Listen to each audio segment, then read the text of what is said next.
Hello everyone, and welcome to this special showcase video of a new physics-based rock climbing simulator called New Heights. I was scrolling through my Steam discovery queue about a week ago as I'm writing this, and this game came up, and it immediately stood out as something unique and interesting. I immediately contacted the developers, and they happily gave me a key to try the game out. I will try to stick to the facts of the game, so my potential biases are kept to a minimum. But to be clear, I really like this one, despite some of the technical issues the game has in this early stage of development. Before we get started, full disclosure, I know next to nothing about the sport. What little I do know comes from YouTube videos that grace my front page recommendations once in a blue moon, like when Mike Boyd decided to give it a try. So if I happen to get some of the terminology wrong, well, now you know why that is. Thankfully, the game doesn't really go into the weeds with the jargon. It is very approachable and easy to get into. And speaking of getting into it, let's do that now. When you first start the game, it will drop you off at this open-air climbing gym, where you can learn everything you need to know to get started on some actual rock climbing locations. All of which are real-life locations, by the way. But we will deal with those once we are done warming up. Here, you will begin with the very basics, starting with how to control your arms and how to grab onto things. It is a bit weird at first, but it will quickly become second nature, at least it did for me. And just FYI, I play this game with a keyboard and mouse. I don't know how it is with a controller, but it works really well with PC peripherals. It's simply just hold left button to move your left arm, and hold the right button for the right one. The legs are pretty similar, you just hold shift to do it. Apart from them, you only need the WASD keys to move the core of your body relative to the camera, and the Q and E keys are used to move you backwards and forward, again relative to the camera. And when you are not searching for a hold to grab, moving the mouse will rotate the view, and your body will try its best to try and follow that movement. And that is pretty much all there is to it. I did say that the game is physics-based, right? Well, that's where those little arrows come in. They indicate which direction you can exert force on the holds you are doing, and how secure your grip on those hold actually is. Green is best, red is worst. Just be aware, the direction of those grips will change as you move around. You might be able to pull yourself up on a small ledge along a wall, but as you transition from a pull to a push, things can get pretty precarious. As you lose the firmness of a grip, you will see those arrows start turning more and more toward the red, and that's where you will start losing stamina. With green holds, you can just hang around indefinitely, since none of your limbs experience any excessive strain. But, as soon as you start wandering into the orange, or even red territory on some of your holds, you might start encountering the dreaded stamina bar. Just be aware that those arrows are also relative to the camera. The best way to show you this is through the way legs interact with the walls. When you manage to find a pair of stable grips with your hands, you will inevitably try to move your legs up, and there you might see that your foothold allows you to do a downward push. That doesn't really make sense, right? You get a downward arrow, because you are looking at the legs from a slightly downward angle. If you move a camera around, it will become obvious what's really happening. You are actually pushing against the wall. If an arrow doesn't seem to make sense at first glance, just look around a bit, and it might be a bit more obvious what's going on. I really don't want to get too deep into it, you will learn what works and what doesn't quite quickly. It only took me about 2 or 3 hours to get the hang of it, and I soon started to scale the tall cliffs of the Belgian Ardennes.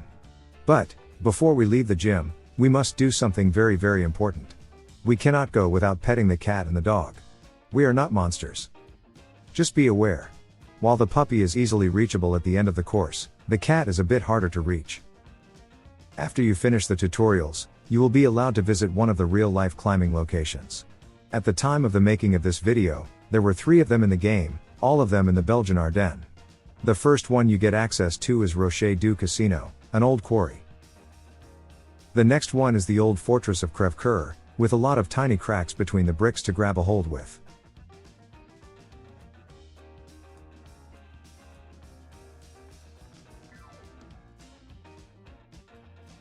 The last one is the massive cliffs of El Leñé. Sorry about the pronunciations, sometimes I struggle to make the engine say English correctly, let alone Belgian French.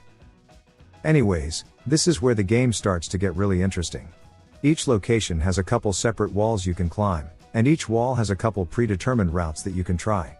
If I got my numbers correct, we have a total of 91 unique climbing problems to tackle, and each of these have a difficulty rating. You will need to gain experience with easier ones before the game lets you climb something harder. They range from the easiest yellow climbs, all the way up to the most dangerous purple ones. Each climb presents a unique challenge. Sometimes you need to climb sideways, at other times, you need to navigate a narrow ridge, or even climb an overhang.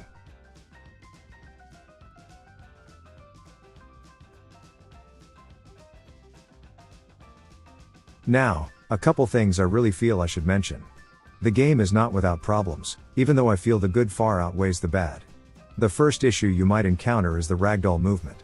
It can be really fluid and believable, but there are moments when things can get a bit messy. This usually happens when you are hugging the wall closely, and try to move your leg up.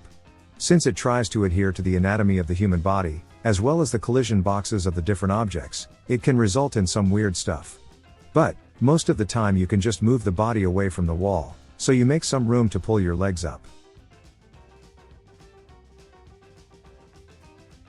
Another potential sore point for some people is the player model.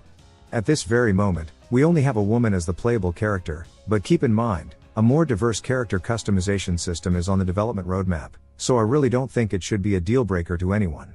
Plus, you can already change the clothing a little bit, but I thought it's worth mentioning.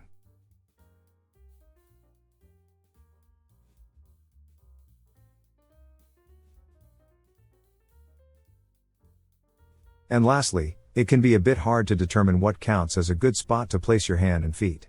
Most of the time it's obvious, but there are places where the wall textures imply the presence of a potential handhold, but in reality it's a flat wall with a cracked texture. I sometimes found myself blindly waving my hands over the walls, looking for a green arrow to pop up, instead of working my way toward an obviously viable hold to grab onto. But as I've said, I don't think these detract from the overall enjoyment. As for what the future holds, well, that still remains to be seen. There has been attempts to fix some of the technical issues in the game since launch, but the game is very fresh, so it's hard to tell how the long-term support and development will go. The roadmaps sound quite promising, and if they can keep up with their deadlines, we can expect to see dynamic moves added to the game this autumn, like jumps. If all goes well, we can look forward to seeing community maps on the Steam Workshop, maybe climbing ropes, and the option to climb buildings. As for a personal wish list, I hope we will see the ropes added to the game soon. Right now, we can only do free climbing, which is incredibly dangerous in real life, so having some kind of a safety system implemented would be a big step forward. Right now, if you fall, you just fade to black, and magically appear at the last checkpoint, sometimes on a small wooden platform, which can be a bit immersion breaking. If we had to hook our ropes to pre-placed harnesses along the climbing routes, then those would be a much better way of handling those waypoints. But they are on the roadmap, and the developers seem to know what they are doing, so I am cautiously optimistic about the future of the game. And I think that's all I can really say about it right now. As I've said, I am not all that familiar with the sport, so I can't really judge how realistic it really is, but from my uneducated perspective, it looks exactly what I would expect to see if someone said the words, "physics-based ragdoll climbing simulator" to me. In case you're interested, you can buy the game on Steam, and I will include a link to it in the description. As always, thank you for watching, and I will see you in the next video.